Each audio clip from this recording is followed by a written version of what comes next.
It's estimated that at any given time, there are up to 90,000 missing persons, and that's just in the United States. Imagine if your loved one went missing. Is there anything that you wouldn't do to try and find them? This is Missing Persons, and I'm your co-host, Mike Morford. In every episode of Missing Persons, you'll hear about a person who disappeared and currently remains missing, as well as the efforts to find them. In some cases, there are clues to follow and leads to check on. In other cases, it's as if the person just vanished off the face of the earth. In each episode, you'll hear from someone that's desperately searching for that missing person. And whether they've been looking for 30 days or 30 years, the struggle to find answers is real. Will you join us and become part of the search for answers in these cases? If so, search for and subscribe to Missing Persons wherever you listen to podcasts. There are dozens of episodes available to binge on right now, and new episodes come out every other Saturday. Hi, I'm Laura. And I'm Joe. And this is CrimeDivers.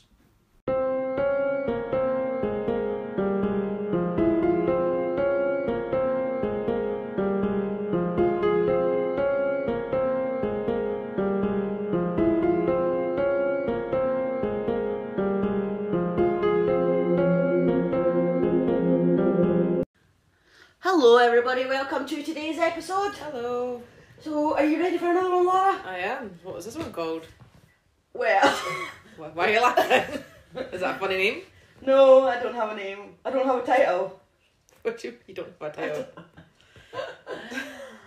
I cannot, this, honestly, like, out of all the episodes, how many episodes have we done? Like, I don't even know. We always have a title. Yeah, like, I've never had a problem, or not much of a problem, getting a title for it, and this one, I cannot think of a title for it, so by the time it's published, you're going to have helped me pick a title. Okay. So it will have a title when it's published, but for yeah, because I could say people, if it does have a title, then people are like, but it does have a title, like, why do you not yeah, know? so it will have a title by the time you're listening to this, everybody. Mm-hmm. But for now, I just couldn't think of a title, so Laura's going to help me, and it will have a title by the time it's published. I'm assuming you know which country it's in? No, of course I do. It's in Birmingham. Is that your Birmingham accent? For anybody who doesn't know where Birmingham is, it's in England, and that was my very best Birmingham accent. Can you do a Birmingham accent? Birmingham? I don't know, is that actually a Birmingham accent? I just copied you. I don't know, but I have a problem with saying Birmingham properly. Whenever I say Birmingham, I can go, Birmingham. Do you have to say any more I of that? don't know why. Do you have to say it? No, I don't think I say it anymore, but just Damn. in time. I mean, I've been there before, so whenever I've said it before, Yeah. I stole a plate out from Birmingham at IKEA. You stole a plate out? Well, that's Yeah. bad. Why? Because, nobody wants to hear this, because when I briefly lived down that way, I broke a plate, because that's what Jill does. Jill breaks plates. It's usually glasses at the moment, but I break stuff all the time. And it was part of a set. So, I can't remember how I did it, but I just went and grabbed another plate and said it was part of the set. Because I took another plate, I took one of the plates that I already had at home, so that I could match it properly, make sure it was the right one, and I just shoved it in to make it look like a part of a set, I think, and I told them, because I was paying for other stuff, I told them that was the one that I'd brought from home, just to... Alright. I don't know, I can't remember now, it was a long, long time ago. Oh, okay. But yeah. Alright, I didn't want to pay for it, it came in a set, and I didn't know what to pay for the set, okay? Anybody that works in IKEA in Birmingham?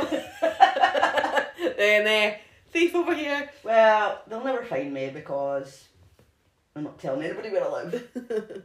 I live in Ireland now. Okay then. I live in Michigan. You were going to say that wrong. If anybody doesn't get that, that's from one of our previous episodes that I can't say Michigan. What were you calling it? Michigan. Oh, you're hilarious. Right, let's go. I don't know, let's just get diving into this Nobody one. wants to listen to her banter. No. It's not even banter, it's just pure shite. Yeah, it's basically, we're not funny, so... No, we're not funny. Let's dive in. Right, okay. To our unnamed episode. To our unnamed Although it will be episode. named by the time you hear it. So... Oh my god, why does anybody listen to us? I don't know. If we just go, please. Right, yeah, let's go. Compose myself. On the 22nd of January 1992, 25-year-old Stephanie Slater went to work as usual. She worked at an estate agent's called Shipways in Birmingham. I'm really sorry if I'm offending anyone from Birmingham. I don't mean to be offensive, that's just me trying to put on an accent, which is probably completely wrong. There's a girl on Love Island, I think she's from there, and that's what she sounds like. I thought we were just... So we're in England, right? So she worked at an estate agent's called Shipways in England. I'm not saying that word. Birmingham. And she had only been working there for 6 weeks. Okay. So she was still new. Okay. So, right. Serious now, because obviously this is a true crime case. Yeah. So, normally people would phone for an appointment. Oh, you still laughing? No. I'm not pausing. No, I'm not laughing. I'm not laughing. Normally people would phone for an appointment to view a property, but when Stephanie and her colleague Jane looked at the diary, there was an appointment that had been arranged by letter from the week before. Mm-hmm. So Stephanie had said to Jane, like, I'll go with this one. It hasn't been confirmed by phone, so they probably won't even show up. So they decided that she was going to go to the viewing, and Jane was going to go to evaluation with their boss, who was called Kevin. Mm-hmm. So the property that Stephanie was going to, it was only like a couple of minutes away in the car from the office on Turnberry Road. So Stephanie, she had some other inquiries to deal with, and she was actually running a wee bit late, so she kind of rushed to the appointment. And when she got there, the man was called Mr. Southall, and he was waiting for her. So she apologised like for being late, but like he didn't even answer her. He just kind of, gave her a look. All right. So they went into the empty house, and Stephanie showed him around downstairs, but he didn't really show that much interest. So she was kind of like, oh, right, I'll just take him upstairs and just kind of get this over and done with. Yeah. So they headed upstairs, and as I said, like she could tell that the guy it just wasn't really interested. So she kind of like told him just to have a look around upstairs. And she said all she could think about was just getting back to, because it was in January. Mm-hmm. She just wanted to get back to the warm office, and get a cup of coffee. And so she just kind of like waited for a minute, and then he was having a look around, and then she walked past him, and she went to walk downstairs. Mm-hmm. But then as she was kind of like halfway down the stairs, he actually took an interest in the house, and he kind of pointed to something and said, "Oh, what's that up there?" So Stephanie had to walk back up the stairs to see what he was pointing at, and it was in the bathroom, and it was just like a hook on the wall. So she said, "Well, it's just a hook. It's just for like hanging like maybe a flannel or a towel, a face cloth." Like. Yeah. So, but then he just didn't even answer her. So it was like, she thought that was weird. It's like, you just asked me a question, I've answered you, and then it was just silence. And like she'd had her back to him at this point, and so she turned around, and just as she turned around, he flew at her and attacked her. He had a knife in one hand and a chisel, like a flat chisel with a hook on the end of it, and he was shouting at her, and he was like trying to overpower her, and Stephanie was fighting back, like she was fighting hard, and she was trying to get away from him. But like, as the house was empty, there just wasn't even anything that she could sort of pick up or to defend herself with. So the knife was like nicking her face, and like bits she could see bits of her hair like getting cut off and everything. And she actually managed to get hold of the weapons. So she was like, the both of them were like sort of holding on, like struggling, like trying to get them off him. So she managed to bend the chisel. So that was actually now useless now, So she was like, right, okay, get in there. And she managed to get the knife, and they were fighting over it, but he managed to get it back by like sort of pulling it like down through her hand. Oh, right, okay. And I don't know if it cut her or anything like that. I don't know, but he managed to get it back anyway. And so she kind of like looked at. I think she must have looked at her hand to see if it was if it had been cut. And then he took that opportunity, he just jumped on her. Right. And he grabbed her hair from behind and twisted it round, so he sort of wrenched her head back.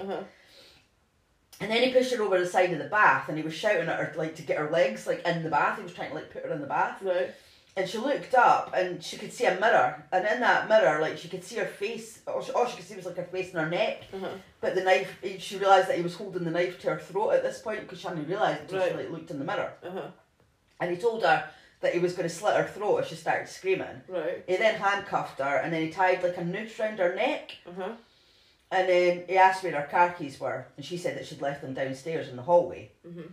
So he forced Stephanie downstairs one step at a time, so he was like holding the noose like a sort of dog's lead, right? Okay, so, you know, around her neck, and he had the knife like sticking in her back. So he forced her to sit on the bottom step, and he blindfolded her, and he like sort of tied her legs together at the knees, so like she'd still be able to sort of walk, but not easily. Yeah, but not easily. She'd sort of be like shuffling. Yeah. And then he put a gag in her mouth so that she wouldn't scream, or couldn't scream, should I say. So then he then forced her out of the house, out the back, with the knife in her side, and led her to his car. So I don't know why he was asking where her car keys were, if he wasn't planning on using it. I'm not quite sure what that was about. But anyway, so they got to his car, and he put the passenger seat like right down so that he forced her in, so she'd have to be lying down, so obviously nobody would see her when they were driving. So this man drove over 70 miles away to a place called Newark in the East Midlands. So, because I think Birmingham's the West Midlands, I think, and so they went to the East Midlands. Right. So Stephanie, goodness sake, when am I ever going to say names right? I don't think I've ever had a flipping episode where I say the name properly all the way through it. Probably not. Usually it's a different name I say. Yeah, you can do that too. Right, so Stephanie was blindfolded, so she had no idea where they were going. And after a while of driving, all of a sudden the man stopped the car. He sat Stephanie up and he said, "Right, no screaming. I've got the knife," and he must have been, sort of holding it against her. He took the gag off and he said, "I don't know if you realise, but you're being kidnapped." No shit, Sherlock. I was just going to say, no shit, Sherlock. Eh? But like Stephanie said, she almost laughed because she thought, well, my family's not got any money, so why are you kidnapping me? Yeah, like what? Why you would think they would kidnap like, what's your end game here? Yeah. What do you want? So, but he said that he was going to be asking the estate agents that she worked for £175,000 for her safe return. Okay. Bit random, an estate agent's asking them for money, like. Yeah. I don't know. No, that's very random. Yeah, I don't know. I don't have a reasoning for it. No. He said that he'd written out the ransom note, but he was going to record her reading it out. Right. So 3 hours after Stephanie's kidnap, her boss Kevin Watts received a phone call from the kidnapper.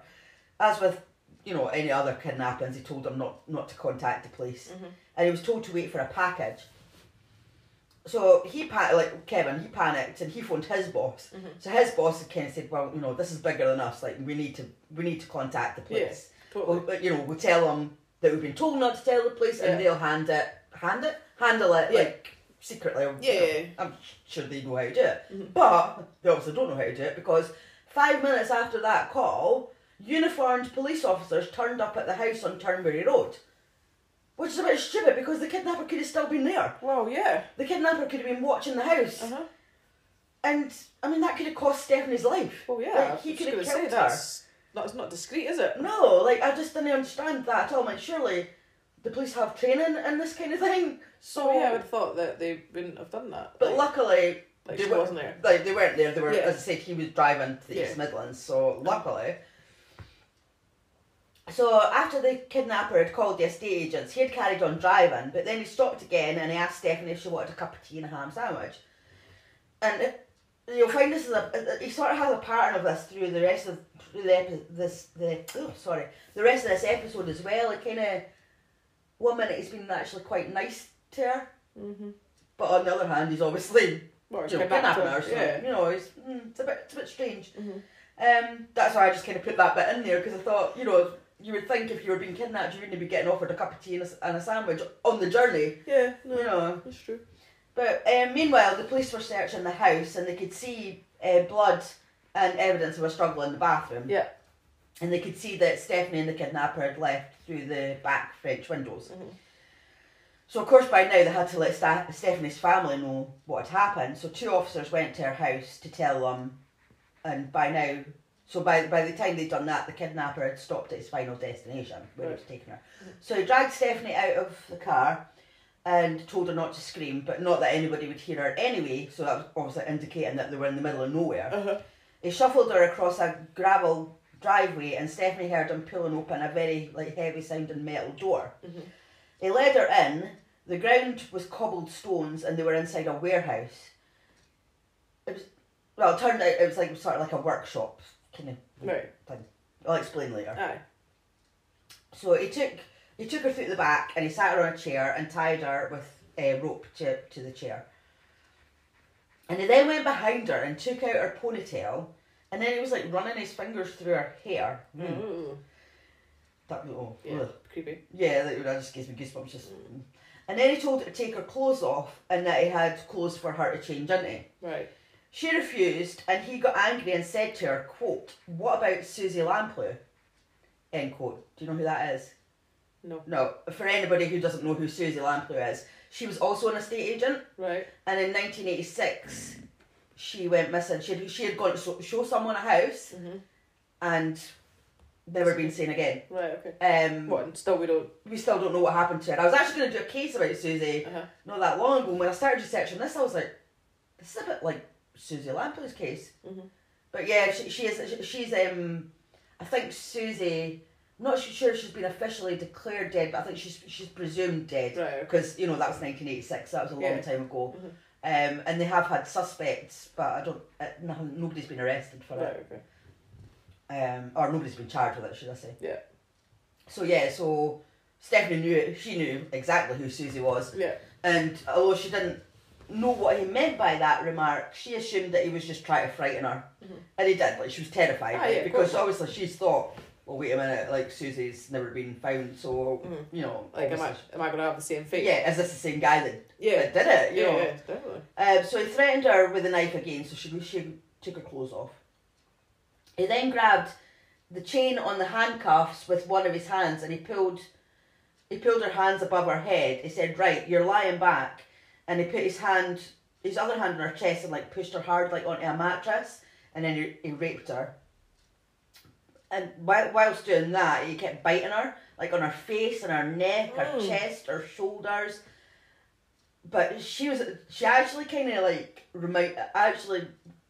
I kind of thought of myself when I haven't been raped before, but the way that she's a strong woman, right? And she was like, "I'm not going to scream, I'm not going to shout," and that's kind of I've always thought if I ever get attacked, that's the way that I would be. I'd be determined, no, I'm not going to let you know how scared I am. I'm not going to give you that satisfaction. I probably would. I'd probably scream like a bairn, but but that's I'd like to think that you would. Yeah, I would like to think, and she must be a hell of a strong woman because, as I said, she thought to herself, "I'm not going to scream and shout. You're not going to get off on this. Yeah. If you're going to kill me, then so be it. But you're not going to go out in any glory." No. And that's what I thought. Good on you. Yeah. That's the way I would like to think. Yeah. That I would be, but as I said, I probably wouldn't. But No, you probably scream like a baby. yeah, probably. But for something to happen to her like that, so horrendous. That's for her not to be crying and I know. That's amazing. To me, that is amazing. For her to be able to think the way that she was thinking, that is pretty amazing because that's a horrific thing that's happening to her. Absolutely.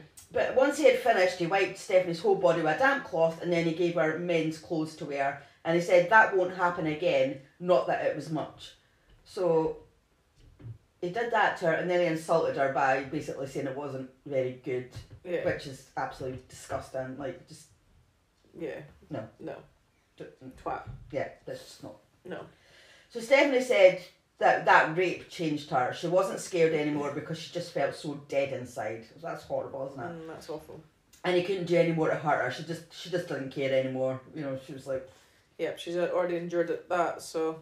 Back in Birmingham, I'm saying it right this time, Birmingham, the police pulled in resources from West Yorkshire from officers working on a similar case.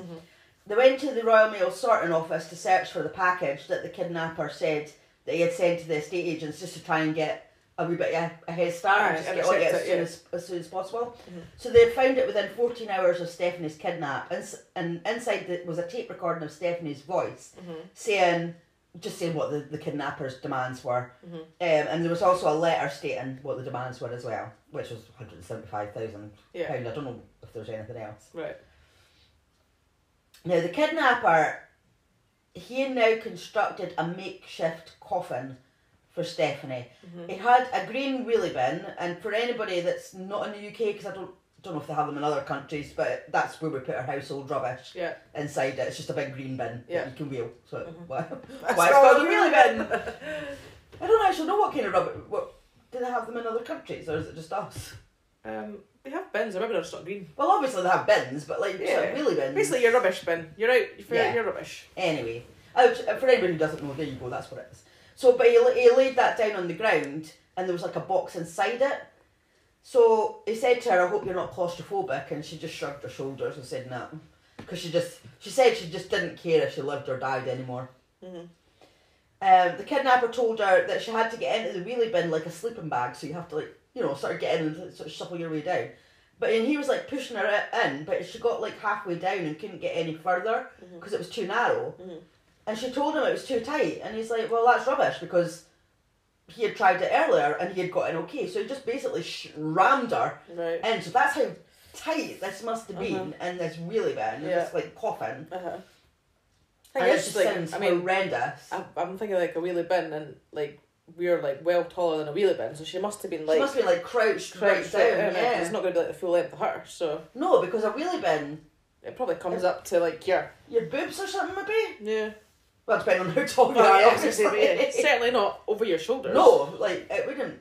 So it's like midway up your body. Yeah. So she must have been like really bent right in. Crouched in. Yeah. It sounds horrendous. It does. So her hands were then pulled above her head. It's actually quite hard to imagine it. So I tried to describe it, but I don't know if you'll get it. But like her hands were then pulled above her head, but like sort of to the left. Right. No, to the left. Yeah, not to the left, to the right. No, it was the fact that you said right. But to her listeners, she actually put her hands above her head and turned to her right when I just said left. So she put her hands above her head and turned to her left, so she like twisted. And then, so the handcuff chain was attached to like a metal bar, so there was like a metal bar going across the top of the bin. Right. And the handcuffs was sort of round the bar. Have you seen a picture of this, like? Oh, no, I watched her describing it. Her describing it, right? Okay. Yeah, because spoiler alert, she survived. Oh yeah. Yes. Thank God. Yeah, she survived it. So she had her arms above her head, turned to the left, like twisted around to the left. There was a bar across the top, and she was like sort of hooked, like so the handcuffs would be sort of hooked over the bar. And there were boulders on top of the bar, like on top of the bin. So if she moved, like or pulled on the bar, then these boulders would fall on top of her and crush her to death. Right. Is what he told her. So yeah, it's quite hard to imagine. Yeah, it is. But basically she was twisted round, and she said her back was in absolute agony. She'd never felt any sort of pain like that. And then, if that wasn't bad enough, he pushed something like sharp, like up her right trouser leg. I'm saying and then, he must have done it before he kind of shoved it in. So yeah, like... So I'm assuming that the bottom of this bin was not there then, if he was managing to... I'm not sure if he did it before he put her in or not. Okay. The way that she described it, it was like, and then. So there might not have been a bottom to the bin, maybe her feet, or maybe she wasn't like all... maybe she wasn't all crouched up, we thought maybe her feet were out the bottom. Yeah. I mean, I don't know, it's not like we've got photos or anything, I can only go on by what she sort of said. Yeah. So he sort of something to sharp up her right trouser leg, and he asked if she could feel it, and she said, yeah, that really hurts. And he said, good, it's supposed to. Those are electrodes. So if you move around in that box, they will electrocute you and kill you instantly. So not that there was that much room to move in the box, she basically couldn't move in the box, she had to stay still. So he locked her in the wheelie bin, and he left her.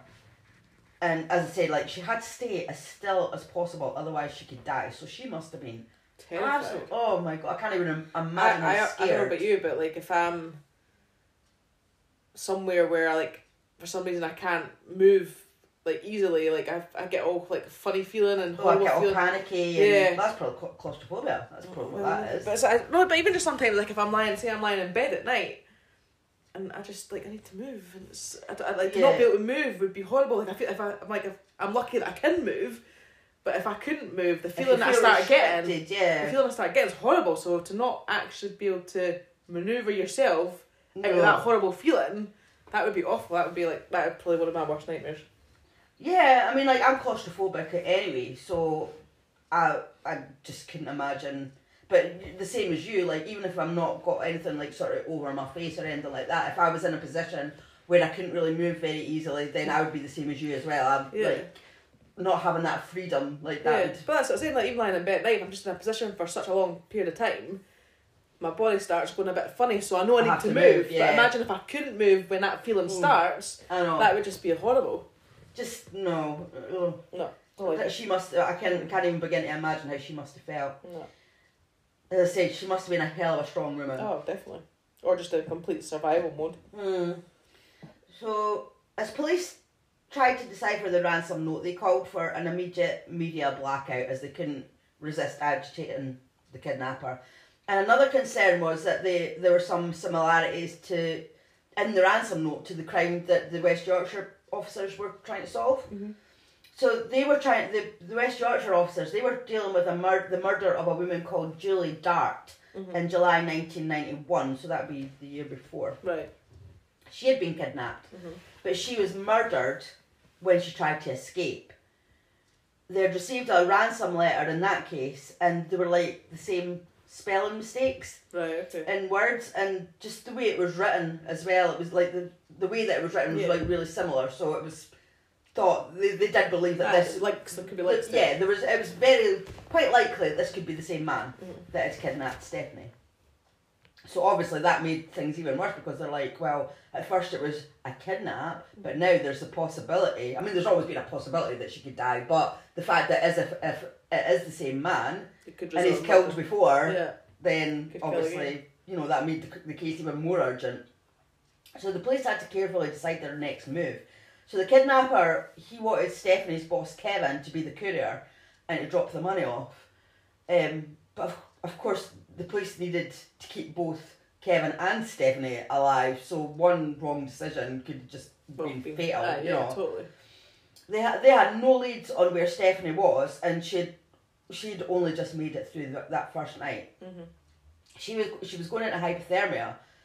Because remember, this is January. Oh yeah, freezing. So it would have been freezing, like in a warehouse. The kidnapper had said not to pull on the bar or the boulders would fall on her, but her arms were like getting numb, and they were getting heavy, and she couldn't actually feel what her hands were doing. So she could have pulled on it without even realising.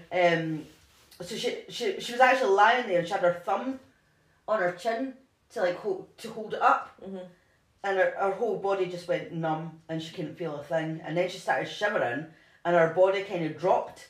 And then she pulled on the bar, but luckily the boulders didn't move. Good. So, thank God for that. So I don't know if he was lying to her about the boulders moving, or I'm if she assuming wasn't lucky. The lid wasn't on the bin then, because I'm thinking, well, where's the boulders sitting? I have no idea, but like I said, he locked her in. So as I said, it's just hard. I don't know how. Yeah, because I'm thinking of a really bin. I mean, obviously, if the lid's closed, then the boulders aren't going to be in there. So was there like something? Maybe it wasn't. Maybe she was just because. Maybe it's when it said she was locked in. Maybe it just meant that she was locked because she was handcuffed and she was like trapped in the bin. But I'm not quite sure. Unfortunately, that's what annoys me when we don't get every detail. You know, that we have questions. It's hard to picture it. I suppose it is. Try to say. But anyway, I mean, the main thing is the boulders didn't fall on her. So. Yeah. As the night went on, she said she actually got to the point where she didn't care if the bar came down. She just didn't want to be there for him in the morning when he came back. She was like, I hope I die. But she was still there in the morning, thank God. Well, yeah, I was going to say, I mean, you don't want her to be dead. No, of course not. I can understand why she's obviously thinking that. Oh, aye, definitely. I think I would be the same. I'd be like, because she's probably thinking her chances are looking pretty bleak at that point. Yeah. So she was still there in the morning when he opened the box. See, when he opened the box, I don't know. And he was shocked to see how close to death she probably looked, and how ill and pale that she would have been.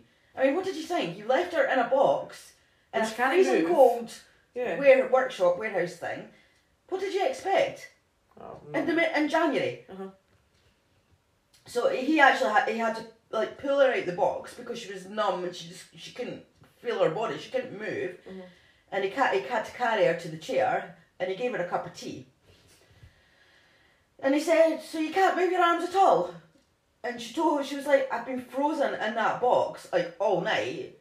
And then he grabbed the tea and like took it away from her, and then he knelt down and took her left arm and like started rubbing it, like to get the circulation like sort of back into it. And I asked if that was better, and then he grabbed the other arm and did the same with that. That's what I mean. Like, you know, 1 minute he was kind of like being this horrible kidnapper that's raping her, and then the next he's like trying to make sure being nice to her, like giving her a cup of tea, like you know, getting her circulation back. And it was at that moment that Stephanie actually thought, well, maybe, like, just maybe there is, like, a spark of humanity in him. You know, she actually did think, well, yeah, maybe it's not all bad. Yeah, maybe there's maybe a light at the end of the tunnel kind of thing.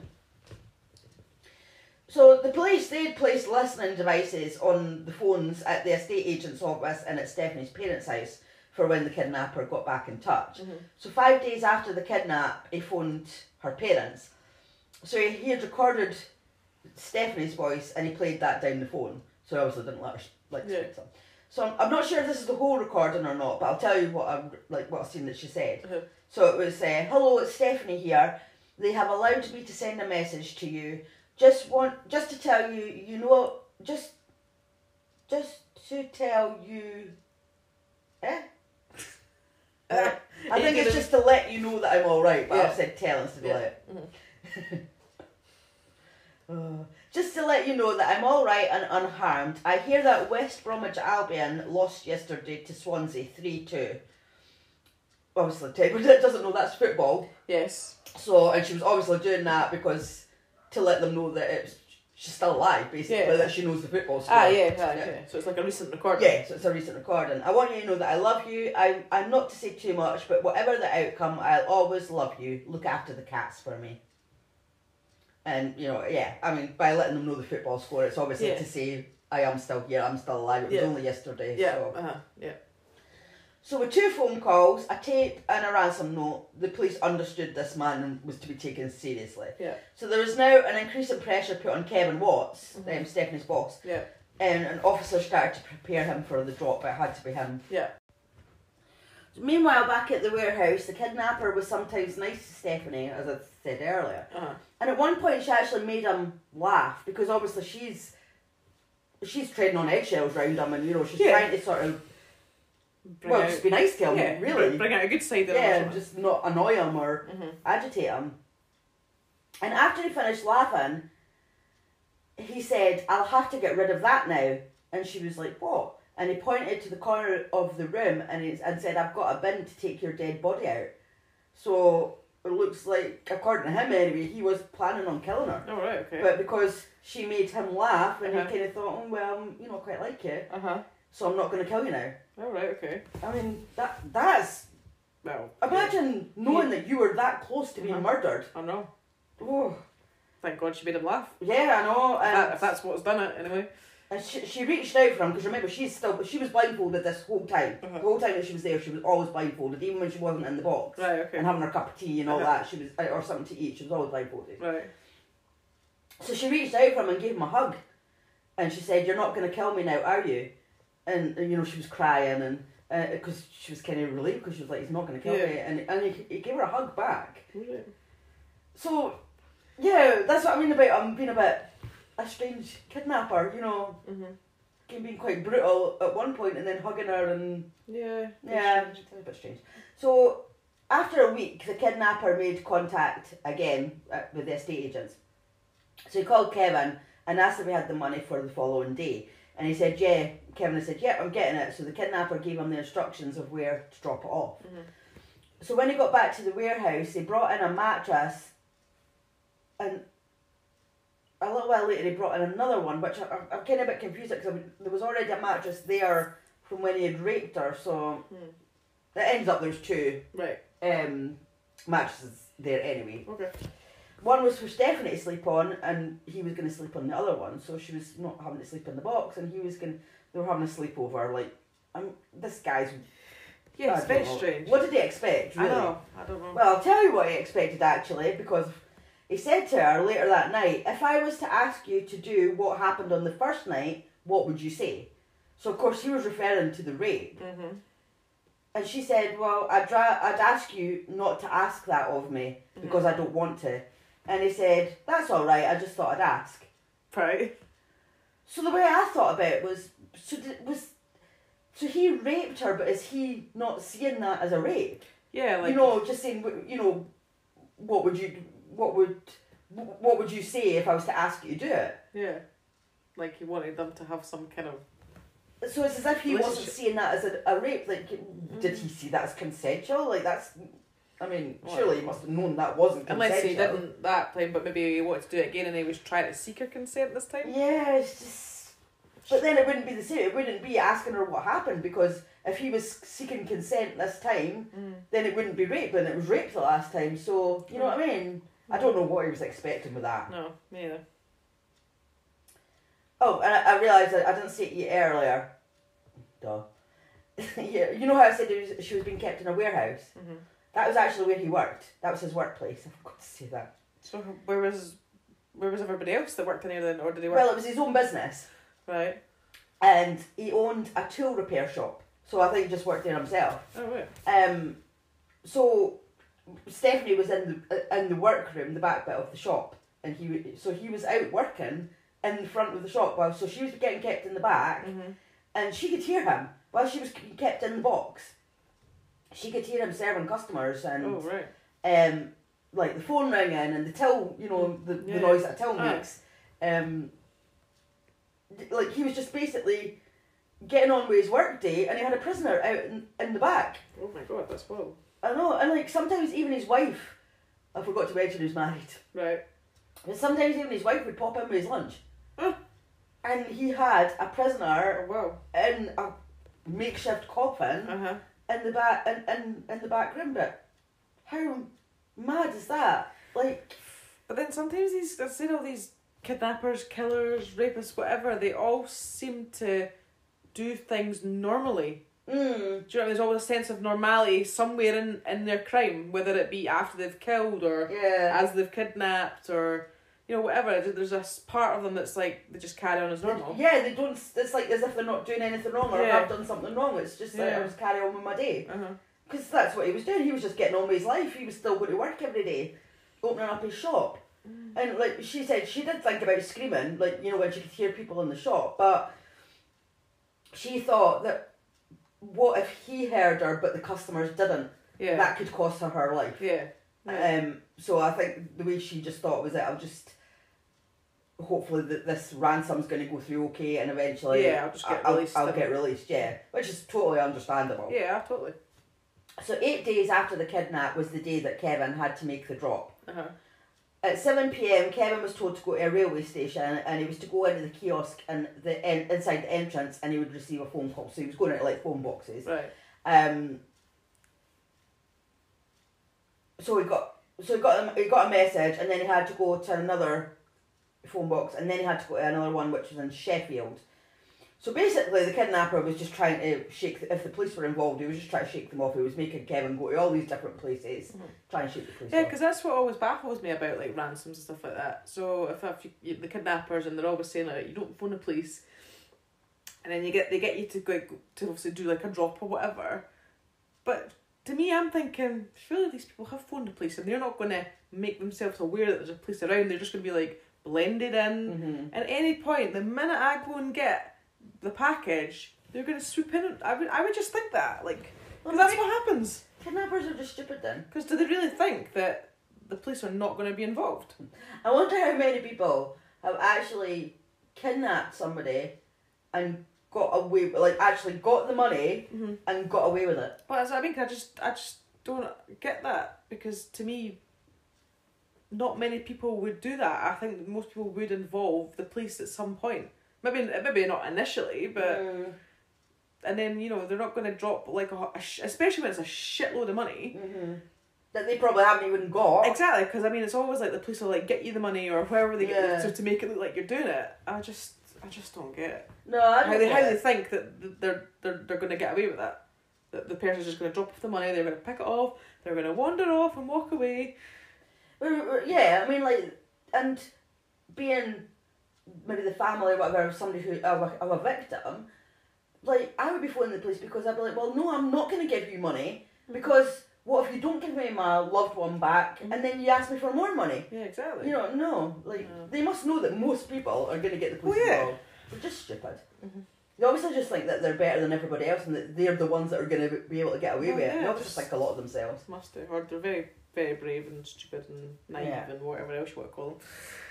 But actually, this actually did work. He did manage to shake off the police. But mainly because there was like a really bad fog. So like you could barely see in front of you. Right. Okay. So that night, as I said, there was a really bad fog, and it meant that like he was behind schedule as well because like he had to drive like really slowly, and as I said, couldn't really see much.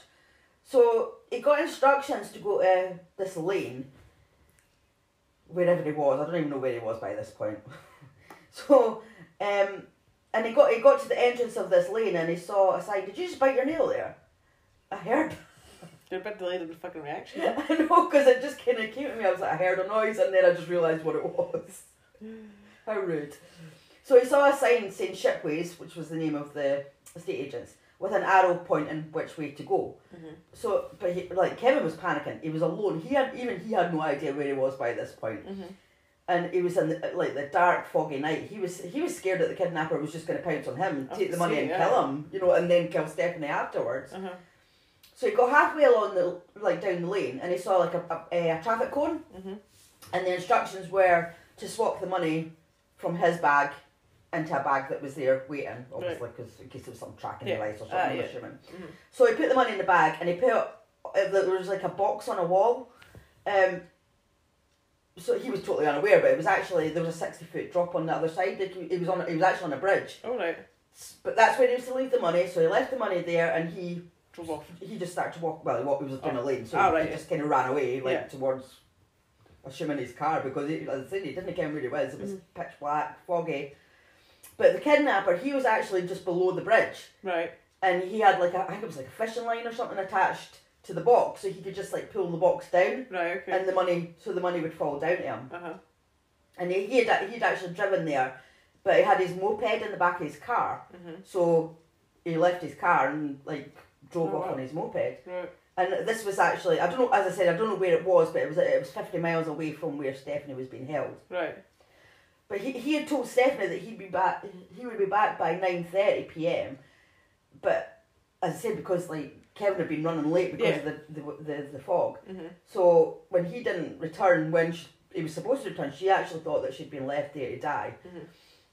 And she actually decided she tried to kill herself. She tried to suffocate herself. Right. So she put because she had blankets in the because she was in the wheelie bin. So she had blankets. So she put blankets sort of in her mouth and covered her face and pushed her face into the side of the wheelie bin to try and kill herself. But she actually heard a noise and she realised that it was the door opening. So he had actually came back for her. Right. Okay. So that was good timing that he came back when he did. Yeah.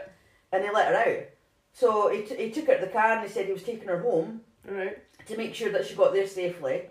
Because originally he was just, I think he said that he was just going to drop her at a train station or something like that. But he decided, because he felt that he'd bonded with her, he was like, no, I'm going to drive her home, make sure she gets there alright.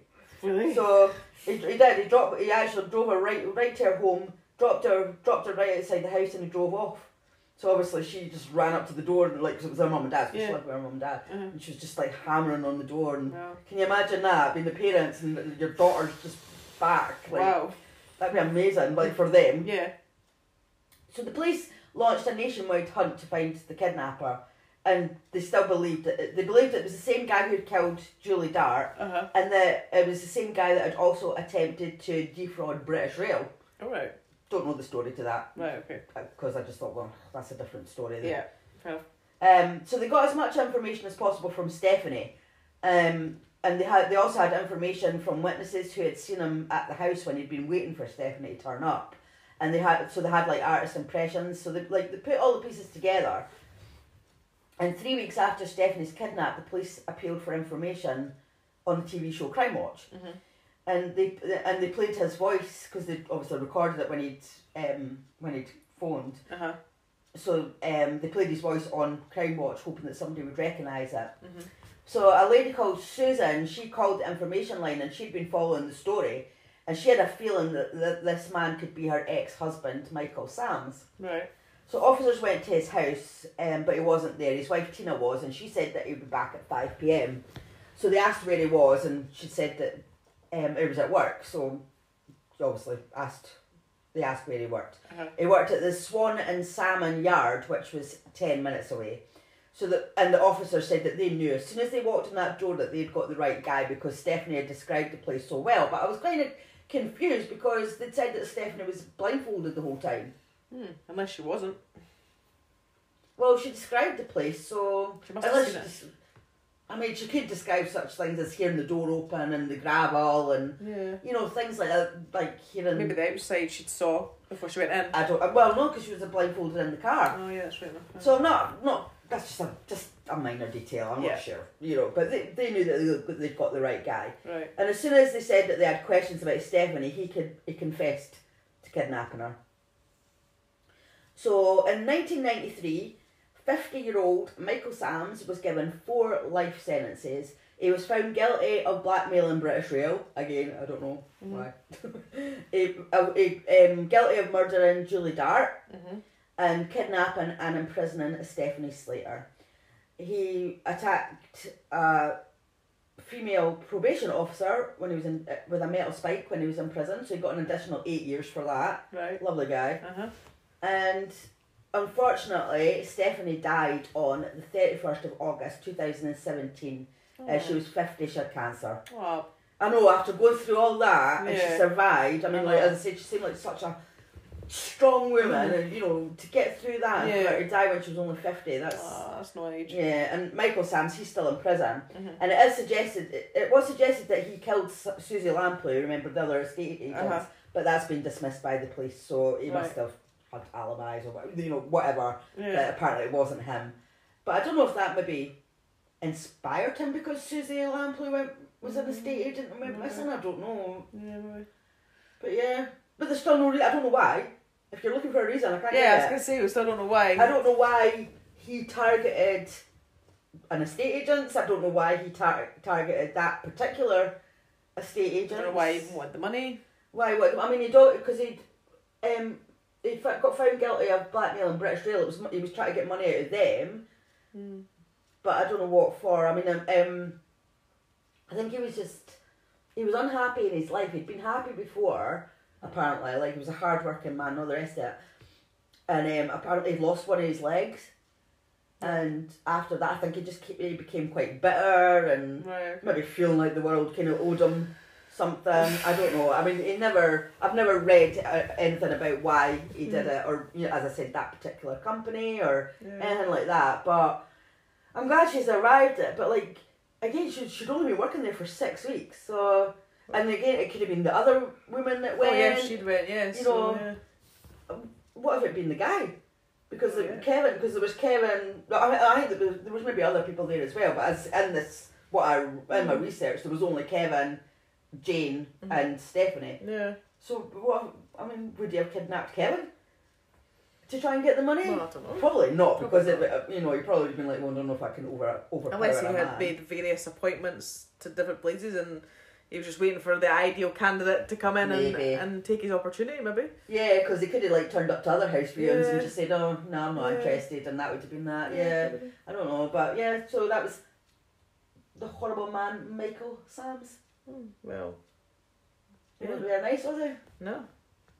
But at least he never killed her. I mean, I know he killed before. Oh yeah, I mean, she still went through an ordeal, so it was still horrific for her. But thankfully, at least she did. Managed to come away from that alive, and but I'm just so pissed off that she died when she was 50 because she deserved to have such a long, happy life ahead of her after going through that. Okay. I mean, 8 days have been kept. Yeah, in a makeshift coffin. I mean, that's horrendous. No. So, thank you for listening, everybody. I know, thank you. Laura's looking a bit perplexed. Are you annoyed that I've not got a reason for it? Is that why you're annoyed? Well, as we were saying, I don't know if it was this episode, we were saying we record quite a few episodes and we've had quite a few unanswered episodes today, so I don't feel like I've got any satisfaction. Oh, she keeps moaning at me. Too many unanswered. Yeah, but like crimes are, they never have like a proper reason to it, does it? It's just... No. I know. Not everything's, as I said, cut and dry.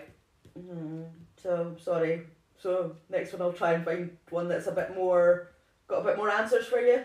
Yeah, I like answers. Well, I mean, I just like to know why these things happen. Like, what drove somebody to do it. I know, but we're never going to know what goes on in anybody's mind. No, I know that. I know. And if they're not going to give us a reason, then there's nothing we can do about it. No, this is very true. Yeah, but he got caught, he got punished, that's the main thing, isn't it? Definitely. And, thankfully nobody else would have went through that from his hands anyway. Yeah.